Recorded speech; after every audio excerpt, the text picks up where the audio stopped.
to talk about the basic income and why I think that basic income is going to be introduced in many countries. Probably will start in some wealthy European country like Switzerland or Scandinavian countries, and then it's gonna spread to many parts of the world, Canada, and then the United States, even Mexico and South America. Uh,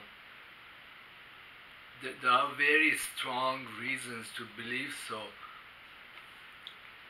I think one of the reasons, or several reasons, are that technologically it's becoming really easy to manufacture just about anything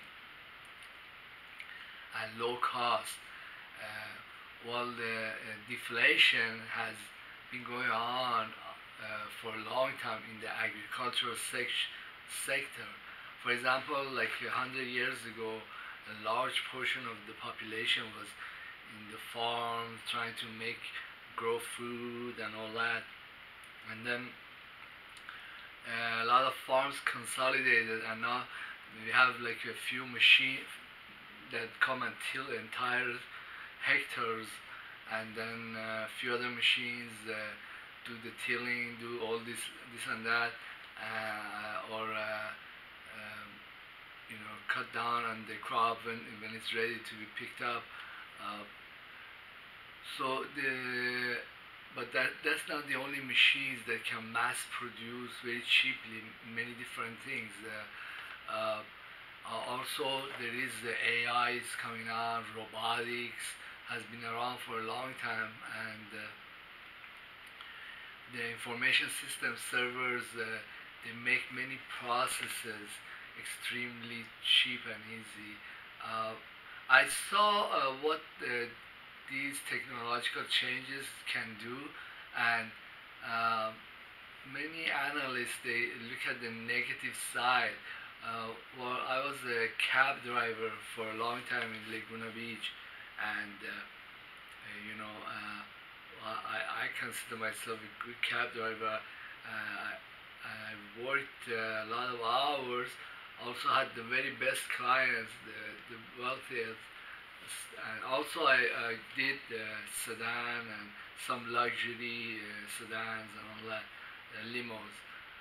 But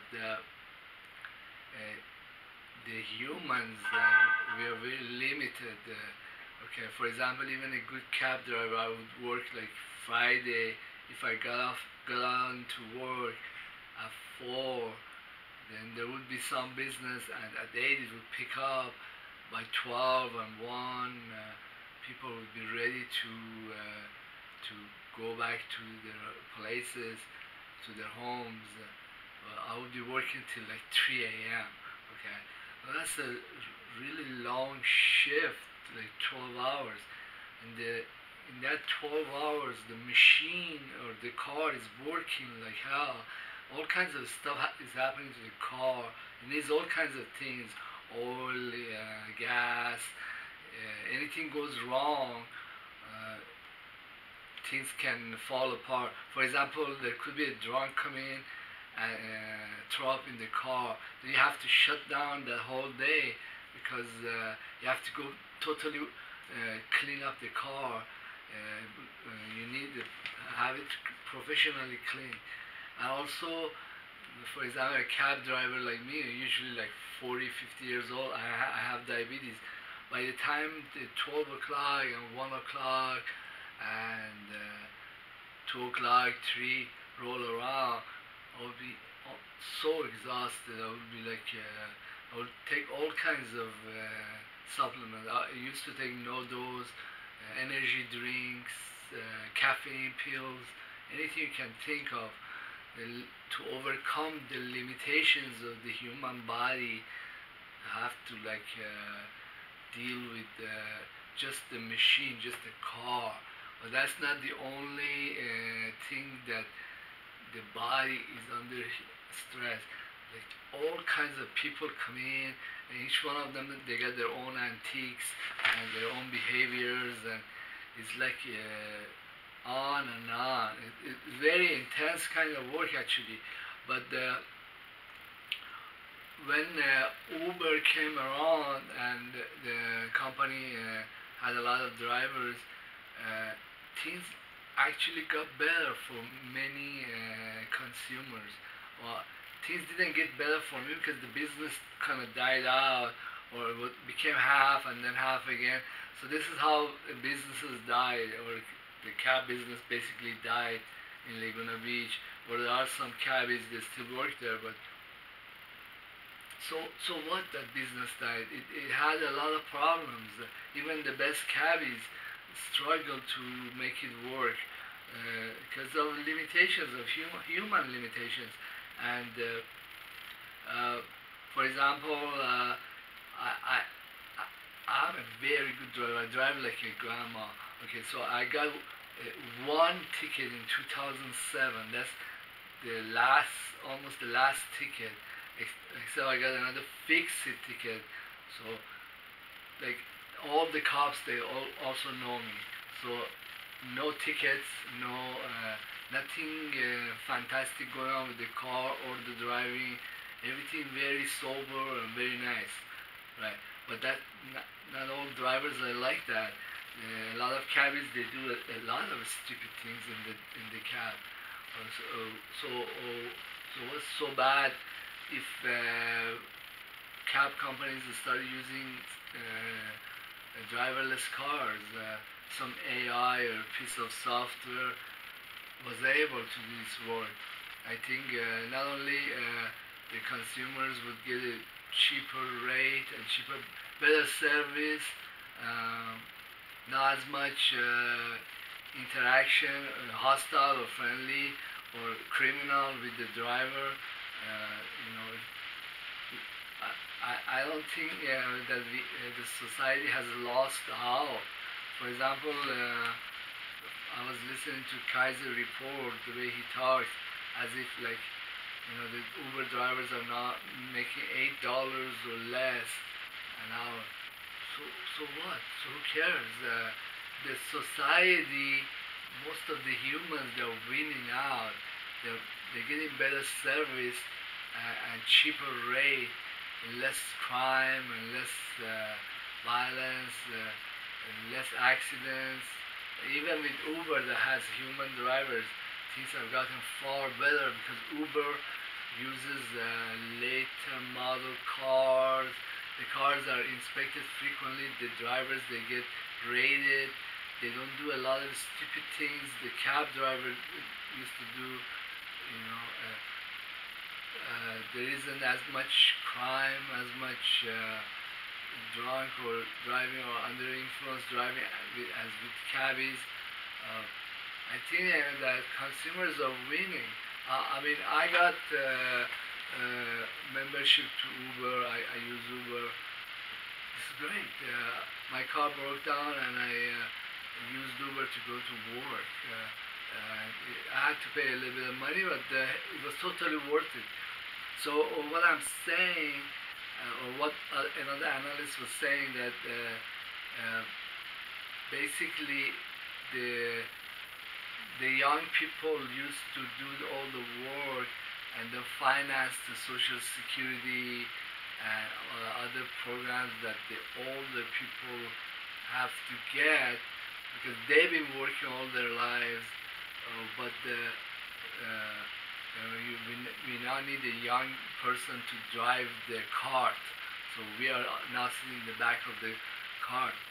But what if there was an AI system or an information system or a robot that was driving the cart and was paying all these oldies that were not working anymore, or legacy system? So what? What's so immoral or wrong? Uh,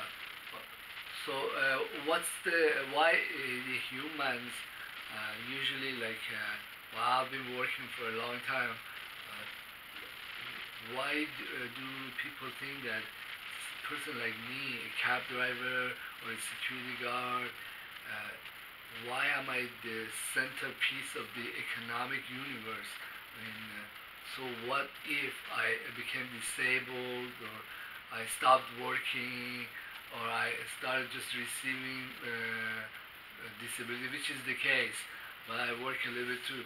So why the economic universe has to fall apart? Because this segment of the population is growing older and is either unable to contribute as much, or they just retired, or dead, or whatever. Uh, what if there are alternatives? What if machines, AI, robots, they can replace that?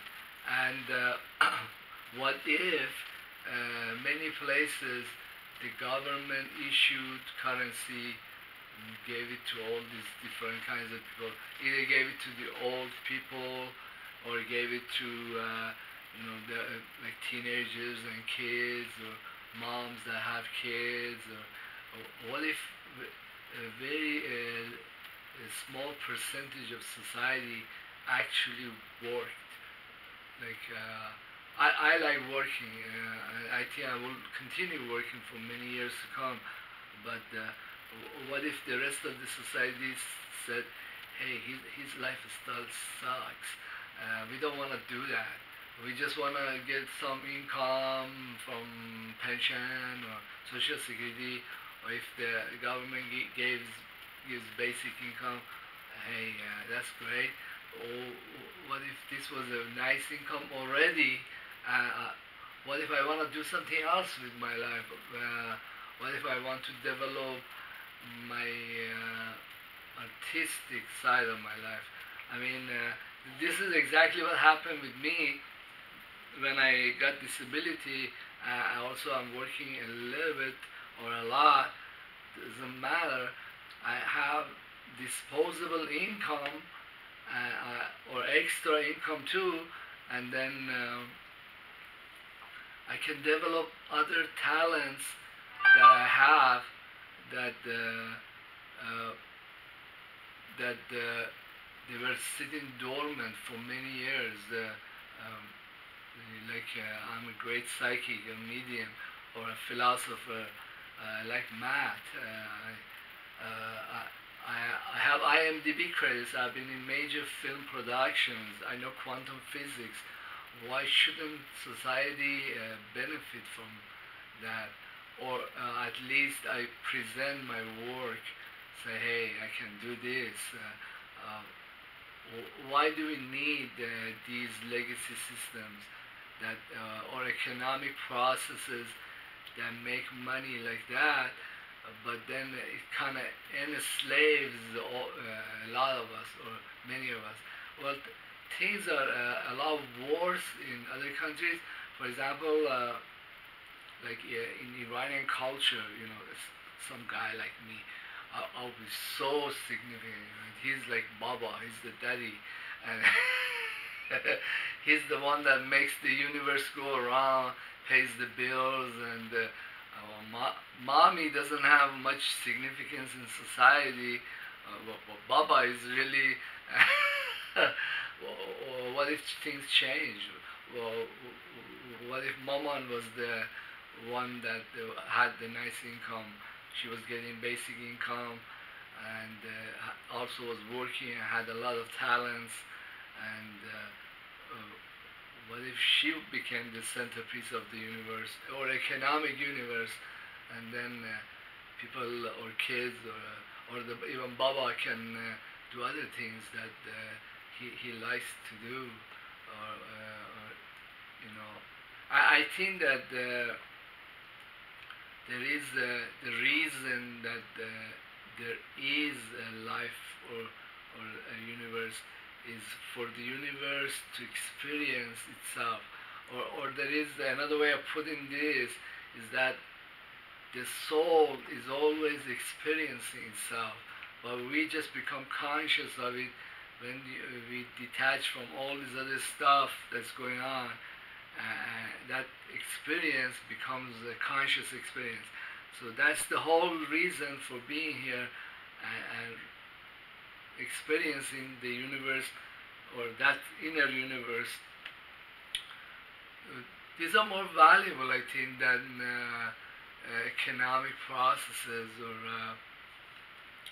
well, I know a lot of models that have gone the same route. For example, when you study the history of the postal service, or the ones that they first made, they had the ponies and the routes for ponies, and the postal service was really was invented just for Congress, or in the old Iran, the kings, they had couriers, and the couriers knew all the places, and they were paid handsomely. They had the fresh horses at each station and all that stuff. But then it gradually grew. Now we don't use ponies, we use trucks and airplanes. But that's a snail mail. But then after a while, now computer servers are replacing the snail mail, or have replaced it for a long time. And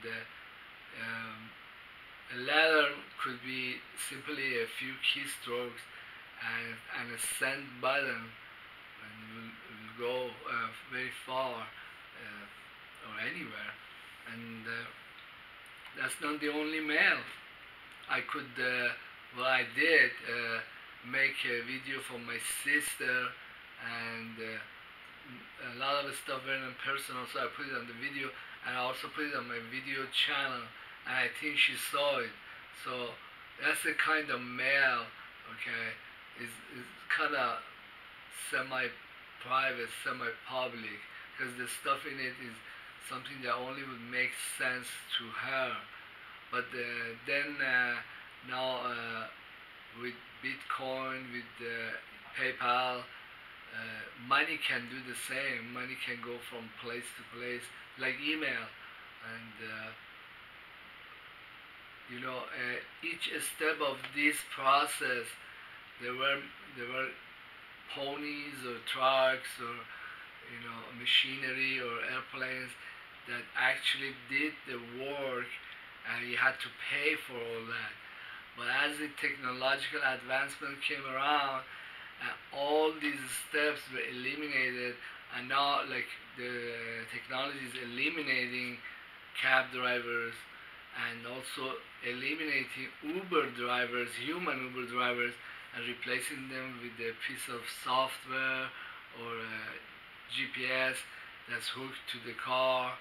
And the consumer is getting a break in the price. Is getting stuff cheaper and cheaper and better, with less problems. And what if this happened to your income? Instead of going and working for this company or that, you knew that you have a guaranteed income, and you could basically buy a lot of things. Well, in the Kaiser report, they talk about like places like Amazon. They're growing like a mushroom. But I think deflation, it might hit Amazon. You might not believe this, but I'm going to tell you a few reasons why I think this can happen. Say, for example, I personally haven't bought anything from Amazon. The only place I buy stuff from is eBay. Okay, what most of the people who are on eBay is like a mom or just a pop, and a storage unit or a warehouse, and he has like a lot of perfume or clothes or whatever. Well, actually, the other day I bought some what they call it, herbal ecstasy, which is legal. Well, I haven't tried it. I'm kind of afraid, but somebody somewhere, I don't know, Midwest, is manufacturing this legal drug, and they shipped it to me. And when I bought it off of eBay, I had to pay a little bit extra, but the price would be cheaper than Amazon, if Amazon offered the same stuff. But it was cheaper because this mom and pop shop somewhere had to compete with a lot of different mom and pop shops, uh, the price was much cheaper. In fact, I bought stuff that almost everything I buy is like a third or a fourth of the price that I would pay if I went to Walmart and bought that stuff. Because the deflation has hit this this sector, the retail sector. It shows up in eBay, uh, but Amazon doesn't know that. When the Amazon sells something, they'll give themselves a nice premium, and they usually try to get really high quality stuff, like they're like a Nordstrom for online sales. But what if this competition heated up, and a lot of people knew, like I know, that I can get this same stuff from eBay much cheaper. I don't really need Amazon. Or couldn't deflation hit Amazon? Couldn't they become like Mako or Nordstrom? And after a while, their hype would die out, and people say, hey, yeah, they're a big company, and I can get this stuff from them, but it's not, this product I'm getting is not really that special. I know I can get it like a third of the price from eBay. Some seller sells it. Deflation, zero marginal cost society. It can visit many companies, not just cabbie drivers. And if the economic system is on a rail that's fueled by AI, by automation, by robotics, and it's very forcefully going in that direction, I don't think Amazon can stop that, or anybody. I also I think it's global. Well, another argument would be is that instead of electing people like Trump and try to bring the old capitalism back and build huge walls everywhere, one could take that money that we're going to go into these projects to bring old capitalism back and just give it away. Instead of spending it on military expenditures and all that, just give it to anybody in as basic income. This would be a very nice economic democracy, because the money will go into individuals' hands, and they will spend that money into an economy that makes sense. It will be real capitalism. In a real capitalist society, there is deflation, and there is very intense competition over the price of anything, and that is the real market. The eBay is the real capitalist market, because in order to sell there, you have to compete. Okay, and you're not going to be in Amazon. Nobody's pampering you. Nobody is giving you that the cushiony little profit margin. You have to make the consumer happy. The same with the cabbie. Well, I could sit here and grieve and cry for the cabbies, but having a cabbie, I know that the piece of software or machinery can do a fantastic job, much better than me. I am actually have limitations, even though probably one of the best cabbies. My body and my psyche and the cars I have to use, they are more limited, and it's okay if a legacy system dies out, something better comes along. If the Uber drivers or the consumers, they want income, it does not have to come from these legacy system, and it's okay to let them die out and do something else. And society will not be a loser; it will be a net gainer. Okay, even though the society may not look like the old capitalist system that Trump or Mr. Max Kaiser remembers, it will be a new form of it. It will be better, cheaper, and also much smarter. Okay, so my stuff is very much research. In order to understand this stuff, you really have to be very sharp, very good education. Well, maybe Stacy Herbert can understand it. Hey, I encourage you to subscribe and leave a comment.